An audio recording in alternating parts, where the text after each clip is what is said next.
અરવલ્લી જિલ્લામાં મેઘરજ નગરમાં તેરાપંથ ધર્મ સંઘના વર્તમાન અધિષ્ઠા અખંડ પદ વિરાજક આચાર્ય શ્રી મહાશ્રમણજીનું મેઘરજ ગ્રામજનો દ્વારા ઉષ્માભર્યું ભવ્ય સ્વાગત કરવામાં આવ્યું હતું। પૂજ્ય આચાર્ય શ્રી મહાશ્રમણજીના પાવન કલ્યાણકારી અને જીવન ઉદ્ધારક ધર્મ પ્રવચનનો ગ્રામજનોએ લહાવો લઈ ધન્યતા અનુભવી હતી। મહાતપસ્વી સંતના મેઘરજ ગામમાં આગવાન પગલે સૌ ગ્રામજનોમાં ઉત્સાહ સમાનો હતો। પરમ પૂજ્ય આચાર્ય શ્રી મહાશ્રમણજી મહારાજના સાથે આવેલા જૈન સાધુ સદવીઓના નિવાસ વ્યવસ્થા માટે ગ્રામજનોએ પોતાના રહેણાંકના ઘર ખાલી કરી આ સંત સેવામાં લહાવો લીધો હતો।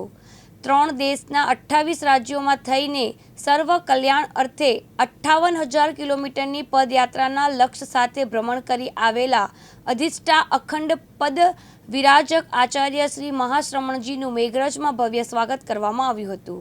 11માં અધિષ્ઠાતા આચાર્ય શ્રી મહાશ્રમણજી આજ રોજ 1/6/2025 ઉત્તર ગુજરાતના અરવલ્લી જિલ્લાના મેઘરજ ગામે ધવલ સેના સાથે પદાર્પણ થયેલ છે।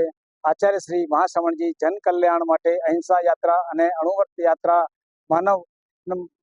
અણુવ્રત યાત્રા દ્વારા માનવ કલ્યાણ માટે અહિંસા સદભાવના નૈતિકતા જનના હૃદયમાં ખીલે એવું પ્રયાસ થઈ રહેલ છે। 23 રાજ્યો અને રાજ્યોની પદયાત્રા કરી 60,000 કિલોમીટરની યાત્રા કરેલ છે અને નશા મુક્તિના અભિયાન દ્વારા 1 કરોડથી વધુ લોકો નશા મુક્તિની સંકલ્પ કરાવેલ છે। જયદીપ ભાટિયા, દિવ્યાંગ ન્યૂઝ, મેઘરજ, અરવલ્લી।